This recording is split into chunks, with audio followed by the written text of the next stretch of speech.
Sookshmadarshini movie കണ്ടു കേട്ടോ. നമ്മുടെ ബേസൽ ജോസഫ് അതുപോലെ തന്നെ നസ്രിയയുടെ ഫസ്റ്റ് കോമ്പിനേഷനാണ്. നമ്മുടെ MC ജിതിൻ നോൺസെൻസ് എന്ന് പറഞ്ഞ മൂവി 2018 റിലീസ് ചെയ്തിട്ടുണ്ട്. ഒരു രസമുള്ള മൂവി കേട്ടത്. അതിൻ്റെ ഡയറക്ടറിൻ്റെ സെക്കൻഡ് മൂവിയാണ്.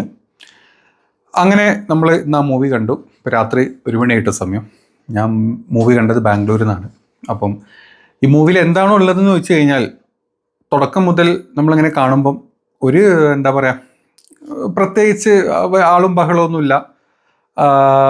ഒരു സൊസൈറ്റി എന്നല്ല, നമ്മുടെ നാട്ടിൻപുറത്തൊരു സൊസൈറ്റി എങ്ങനെ ഉണ്ടാവുക, കുറച്ച് വീട്, അവിടുത്തെ കുറച്ച് എന്താ പറയുക സ്ത്രീജനങ്ങൾ, അവരുടെ ഒരു ഗ്രൂപ്പ്, അവരുടെ ഡിസ്കഷൻസ്, അങ്ങനെ തുടങ്ങുന്നൊരു മൂവി. അതിൽ നിന്ന് ഒരു വീട്ടുകാർക്ക് അല്ലെങ്കിൽ ഒരു വീട്ടിലുള്ള ഒരാൾക്ക്, ഒരു സ്ത്രീജനത്തിന് മറ്റു വീട്ടിൽ എന്ത് നടക്കുന്നു എന്ന് കാണാൻ, അല്ലെങ്കിൽ അവിടെ എന്തോ ഉണ്ട് എന്നുള്ള തോന്നലിൽ നിന്ന് ഉൾത്തിരിഞ്ഞ് വന്നിട്ടുള്ളൊരു സിനിമ. അങ്ങനെയാണ് ഈ സിനിമയുടെ തുടക്കം. ആകെ 2 മണിക്കൂറേ മൂവി ഉള്ളൂ. ഈ മൂവിയുടെ ഒരു 80% വരെ, ഒരു 70% വരെ ഇതിലെ സസ്പെൻസ് എന്താണ് അല്ലെങ്കിൽ എന്താണ് നടക്കാൻ പോകുന്നത് നമുക്ക് അറിയാണ്ട് നമ്മൾ അങ്ങനെ ഇരിക്കും. എന്തോ വരാനുണ്ട്. ചില സ്ഥലത്തൊക്കെ എനിക്ക് തോന്നുന്നു ഷോർട്ടാക്കാമായിരുന്നു തോന്നി.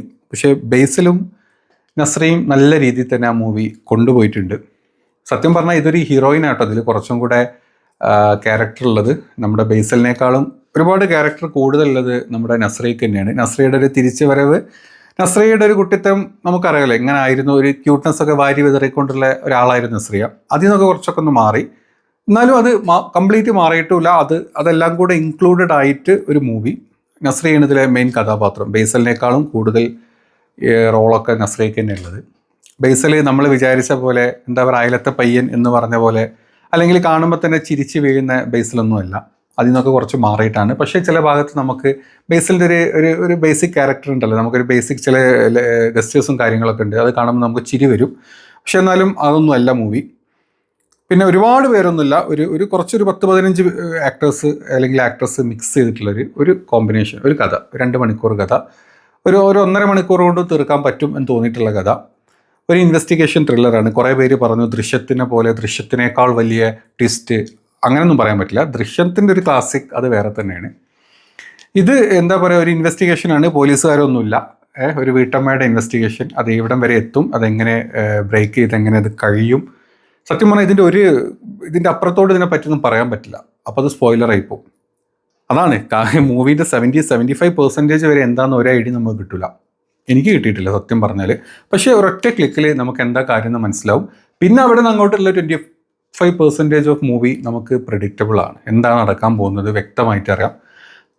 നമ്മൾ വില്ലനെ പ്ലേസ് ചെയ്യുന്നതും, അതല്ലെങ്കിൽ ഈ മൂവിയുടെ ത്രെഡും, ഈ ഒരു ക്രൈമിലായിട്ട് അവരെ ലീഡ് ചെയ്ത കാര്യങ്ങളും അതൊക്കെ കണ്ട് നമുക്ക് ആ ഒരു ലെവൽ കഴിഞ്ഞാൽ പിന്നെ നമുക്കത് മനസ്സിലാവും. അതുവരെ നമ്മൾ ഇങ്ങനെ ഇരിക്കും.